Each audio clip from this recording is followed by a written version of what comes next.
안녕하세요. 경제 읽어주는 남자 김원석입니다. 반갑습니다. 오늘 함께한 게스트가 있습니다. 인사 한번 부탁드립니다.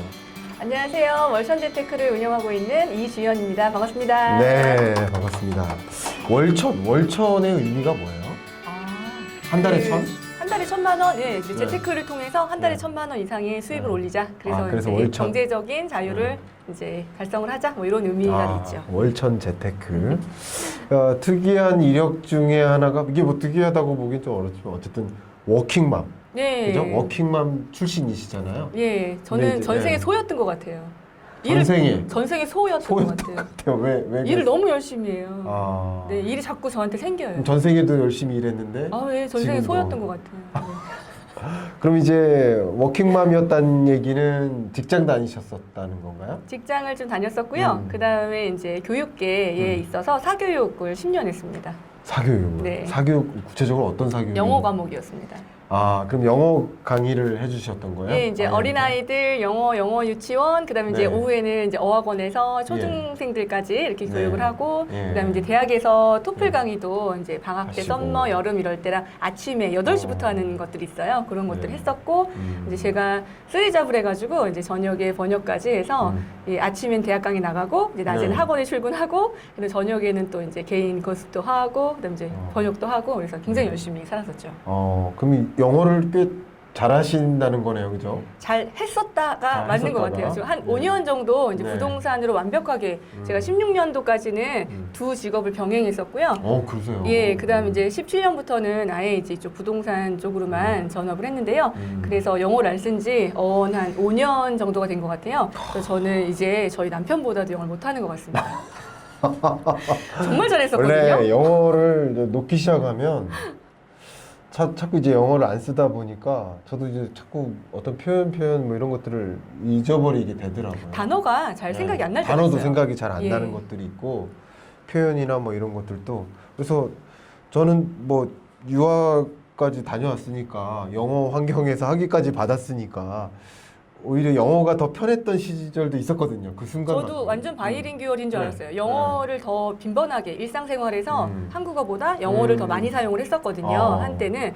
그래서 저도 바이링구얼이라고 생각을 착각하던 시절이 있었는데 한 5년 정도 안 쓰니까 남의 언어는 정말 금방 잊혀지더라고요. 그러니까 어느 순간에는 외국인을 만나서 우연히 갑자기 이렇게 영어를 하려고 그러면 머뭇머뭇거려지고 또 뭐 어떤 강연 요청은 가끔 이제 외국인 그 계열사들도 있으니까 영어로 좀 해달라 이렇게 하면은 고민도 좀 한번 해보고 내가 할까 막 이렇게 되더라고요. 참 이게 안 쓰면은 계속 이제 퇴행되는 게 아닌가 그런 생각을 하는데 그런 경험을 좀 하셨군요. 예, 그래서 리터니 학생들이 오게 되면 어머니들이 가장 고민하시는 게 아이가 한국에 왔더니 영어를 다 까먹었다. 그래서 걱정들 많이 하시고 학원 옮기실 때 가장 주안점을 주시는 게 스피킹이거든요. 근데 이제 이게 자연스러운 과정인 것 같아요. 그렇군요. 네. 그럼 이제 워킹맘 출신이란 얘기는 이제 아이를 갖게 되고 한 16, 17년 그쯤에 그렇게 되신 건가요? 13년에요. 이제 네. 제가 늦게 네. 임신을 하게 되고요. 네. 이제 이야기들이 있는데 원래는 그 영어 교육을 하면서 처음에 결혼을 되게 늦게 했어요. 결혼을 예, 저희 엄마가 빚을 많이 물려주셔가지고 한참 그때쯤 많이 힘들었잖아요. 네, 이제 네, 어르신 분들이. 네. 예, 근데 저희도 이제 그때 IMF부터 금융위기부터 이제 해서 음. 제가 결혼할 컨디션이 아니었어요. 그렇구나. 그래서 이제 결혼 안 하고 이제 쓰리잡하고 열심히 네. 정말 예, 일을 열심히 했죠. 결혼을 못 하는 줄 알았어요, 사실은. 돈도 필요하고 좀 그런 거니까. 근데 정말 사랑만 가지고 이 배우자를 만나요, 동호회에서. 그러세요. 예, 그래서 배우자랑 결혼을 하고 약속을 한 게 몰래 약속을 해요. 네. 우리 아이는 안 생긴다고 얘기하자. 아. 왜냐면 맞벌 우리가 이제 가진 게 없지만 맞벌이를 양가에. 하니까 아기만 안 생기면 그래도 사는데 지장은 없을 거다. 어. 근데 이제 아이가 맘대로 안 되잖아요. 네. 이제 생겨요. 네. 그래서 늦게 가졌어요, 결혼하고. 어. 근데 이제 아이를 갖게 되니까 저는 사교육에 10년 동안 근무를 했었어 있잖아요. 네. 그러니까 이제 걱정이 너무 덜컥되는 거예요. 그렇군요. 앞으로 생길 아이가 생겼으니까 이제 집도 지금 이렇게 신혼생활처럼 아무데나 살 수는 없을 것이고 학군에 지금 정착을 해야 되고 학비도 많이 들고 그렇죠. 그때 덜컥 겁이 났는데 지인이 저한테 부동산을 하면 된다고 알려주셨어요. 네. 저축을 어차피 하지 않냐. 네. 매해 저축하지 말고 네. 집에 저축을 하래요. 네. 집을 저축하듯이. 그래서 저축하는 금액만큼만. 네네. 그래서 월세가 나오는 것을 계속 차곡차곡 쌓다 보면 이제 월급만큼 그 월세가 나오게 된대요. 그럼 네. 그때는 일을 지금 그만둬도 되지 않겠냐. 저는 또 일을 저녁에 하는 사교육이었잖아요. 네네. 그러니까 이제 아이가 태어나면 저희 아이를 돌볼 수가 없는 그런 환경이니까 이제 그렇게 자연스럽게 투자를 하게 되었고요. 이제 투자를 하다가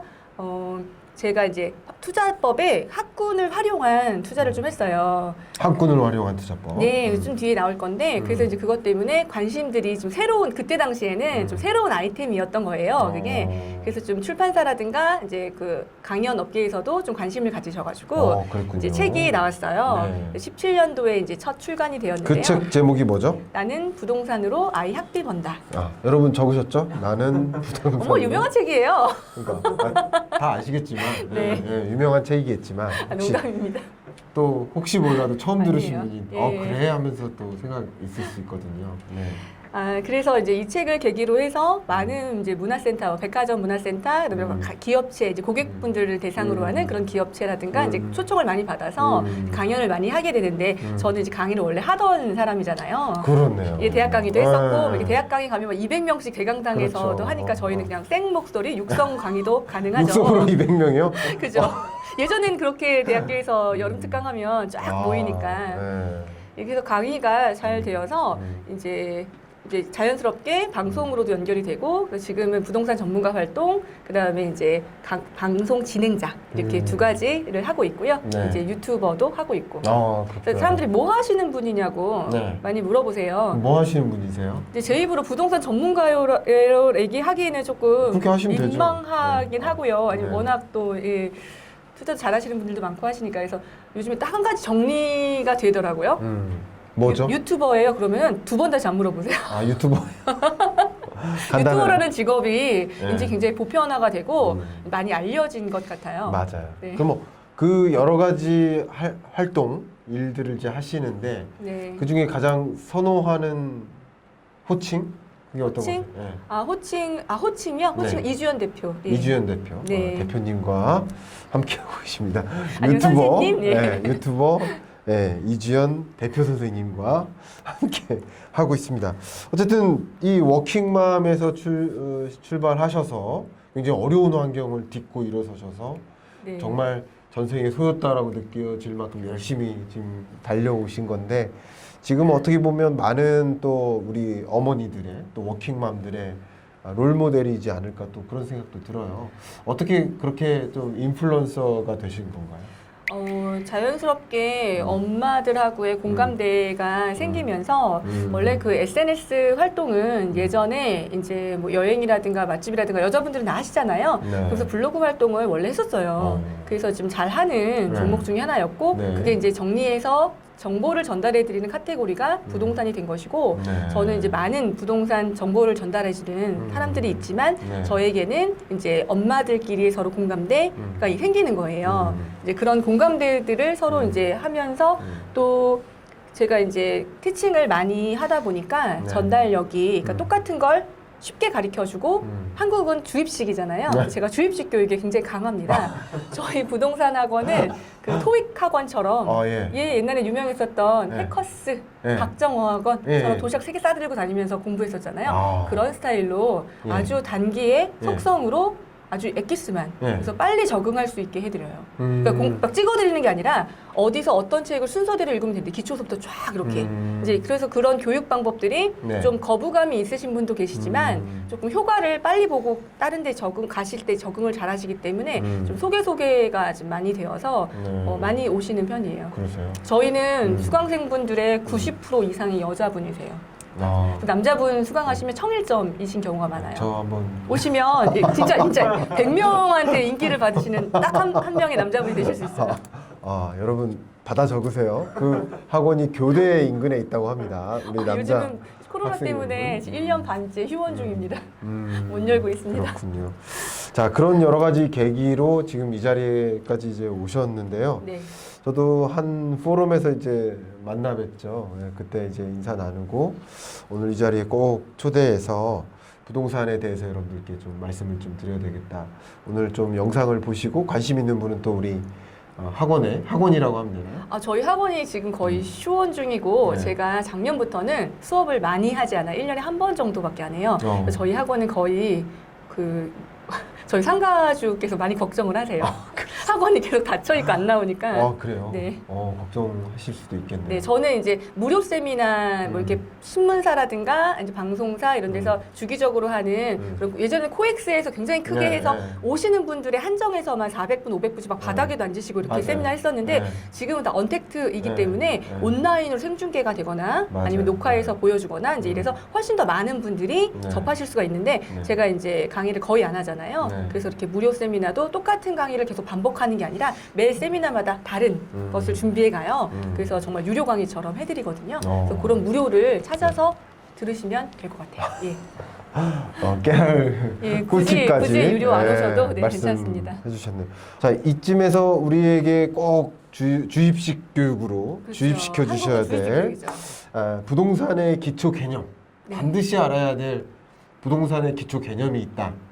좀 말씀해 주시겠습니까? 기본적으로 세 가지를 이제 세 가지? 입력하시면 좋은데요. 네, 첫 적겠습니다. 번째는 네. 부동산에서 이것만 기억하시면 돼요. 세 가지 중요한 포인트가 있다. 첫 네. 번째, 시기가 좋아야 한다. 시기가 좋은 좋아야 시기에 된다? 나오셔야 예, 돼요. 예. 그러니까 막 상승기 끝에 나오시면 안 되고 하락기가 시작되고 상승이 시작될 때, 네. 하락기가 시작될 때도 오면 안 돼요. 예. 예, 지금 주식도 막 지금 엄청 네, 안 좋잖아요. 네, 지금 네. 현재 녹화하고 있는 시점에 네. 근데 지금 괜찮은 줄 알고 샀는데 더 떨어지고 있잖아요. 네, 네. 그래서 항상 바닥 찍는 걸 보고 상승할 때 사라 이런 말도 있잖아요. 네. 부동산도 좀 비슷해서 시기를 잘 맞추셔야 되고 그다음에 상승기가 남았는데 네. 이미 어깨가 왔다고 생각해서 중단하시면 안 돼요. 미리 너무 일찍 파시는 것도. 그러니까 네. 시기가 굉장히 중요하고요. 그런 면에서 시기다. 네, 두 번째는 예. 어디가 중요해요. 지역. 어디? 지역. 같은 연도에 와도 전국이 사이클이 다르게 돌아가고 네. 그다음에 이제 그 안에 서울에서도 사이클이 좀 다르게 들어가잖아요.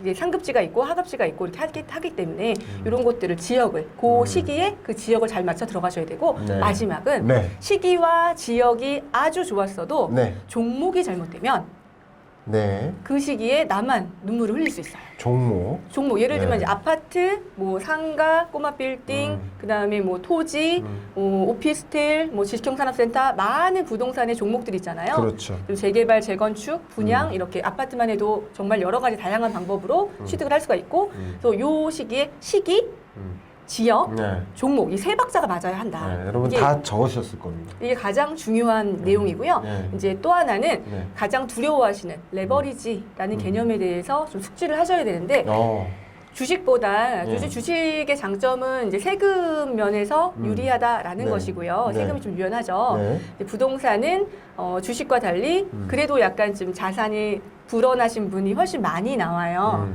주식으로 큰 부자가 된 슈퍼개미는 이렇게 손에 꼽잖아요. 근데 부동산으로 부를 일구신 분들은 벌써 내 좀 주변에도 많죠. 굉장히 많으시거든요. 네, 네, 네. 이게 이제 부동산의 큰 특징인데요. 자산을 구입하면 매각하기가 생각보다 쉽지 않고 네. 안에 새가 껴 있을 수도 있고 네. 여러 가지 사이클이 굉장히 길죠. 손절이라는 것을 네. 쉽게 버튼만 누르면 할 수 있는 거 아니잖아요. 매매는 거래가 이루어져야 되니까. 네, 네. 그리고 또 하나는 이 레버리지라는 건데요. 전세금을 활용하든 아니면 주택담보대출을 활용하든 이제 주택을 살 때 100% 다 내 자기 자본으로 구입하지 않기 때문에 그렇죠. 같은 금액을 투자했을 때 네. 나중에 이제 생기는 자산이 상승하는 그 여력이 훨씬 큰 것 같아요. 제가 이제 작년부터는 주식도 적극적으로 다시 배우고 있는데요. 이렇게 네. 좀 떨어졌을 때 사는 가치 투자 말고 주식도 이렇게 좀 단기간에 매매를 하는 그런 것들 있잖아요. 기법들을 네. 네. 좀 공부를 하고 있어요.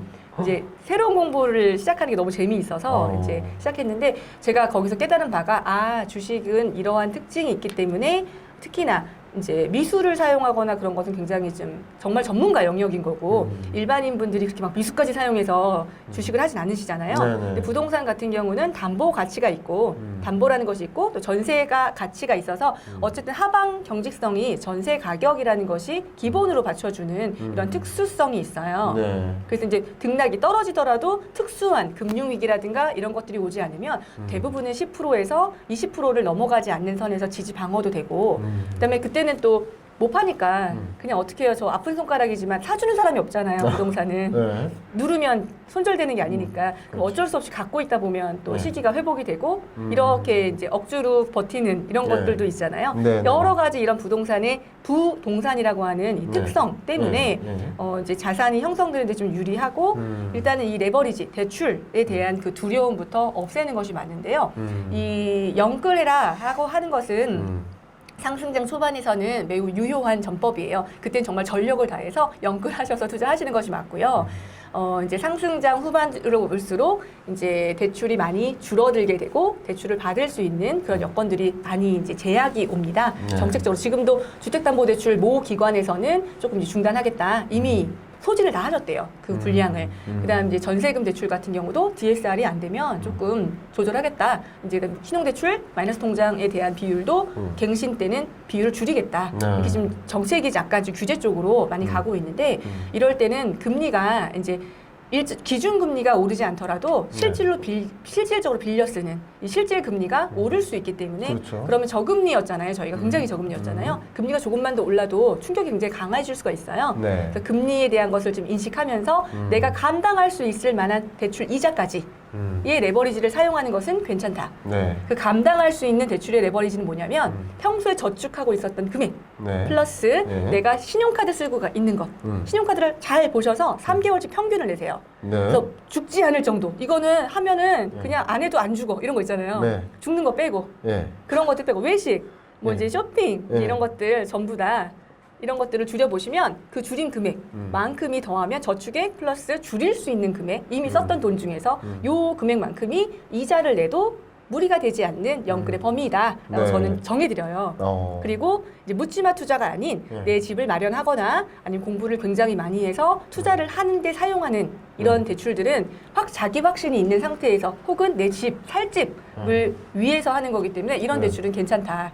그런데 막 누가 뭐를 투자를 했대요. 하나도 모르는데 귀가 팔랑팔랑 해가지고 네. 막 대출 땡겨가지고 그걸 막 사시고 막 그때부터 걱정을 하시고 이런 것들은 나쁜 빚. 좋은 빚이라면 대출을 활용하는 것은 괜찮다. 그래서 이 레버리지에 대한 아주 정확한 이해를 하시는 것이 매우 중요하다. 예. 이 대출이 가장 두려워하세요. 대출 지기 싫어하시거든요. 대출에 대해서 겁이 있으시죠? 대출이 빚이라고 생각하세요. 저축하듯이 대출 이자를 매달 불입하잖아요. 매달 그냥 이자를 내시면 돼요. 내 집이니까. 네. 그렇게 생각하면은 덜 무서울 수 있어요. 야, 그럼 지금 부동산 투자를 하는데 알아야 될 뭐 3대 요소와 또 레버리지를 비롯한 여러 가지 우리 부동산 투자를 하겠다, 내 집 마련을 하겠다 하는 데 있어서 반드시 기초적으로 알아야 될 개념까지. 예, 그다음에 정리해 지금은 주셨어요. 세법이 굉장히 아주 어려워지고 있기 때문에 여러분들이 반드시 세법 공부를 필수적으로 하셔야 돼요. 1주택자라고 하더라도 나는 실수요자니까 이렇게 넋놓고 있으시면 안 되고 바뀌는 그 세법 변화, 특히 1주택자는 비과세를 꼭 받으셔야 되기 때문에 계속 변해요. 그래서 바뀌는 이렇게 무료 세미나라든가 아니면 이제 생산성본부에서 하는 이런 좋은 프로그램에 세무사님이 나온다라고 하면 이런 것도 꼭 챙겨보시면 아주 꿀팁이 될 수 있습니다. 세법 변화까지 좀 굉장히 지켜보면서 중요합니다. 예. 부동산 투자 의사결정을 좀 하셨으면 좋겠다라는 말씀까지 굉장히 열심히 말씀을 해주신 것 같아요. 저도 지금 다 받아 적었고요. 이런 거 좀 참조하면서 우리 부동산 초보자들 여러분들께서 부동산을 대하는 자세 또 공부하는 그런 방법 좀 충분히 도움 되셨기를 바라는 마음입니다. 여기서 첫 번째 세션을 좀 마무리하도록 하고요. 두 번째 세션은 정말 말 그대로 부동산 투자 여러 가지 꿀팁들을 말씀해 주실 것인데 그것 좀 기대하면서 오늘 말씀해 주신 여러 가지 조언들 다시 한번 좀 생각해 보시면서 두 번째 편 TV 한번 마무리합니다. 네, 마무리하도록 하겠습니다. 감사합니다. 고맙습니다.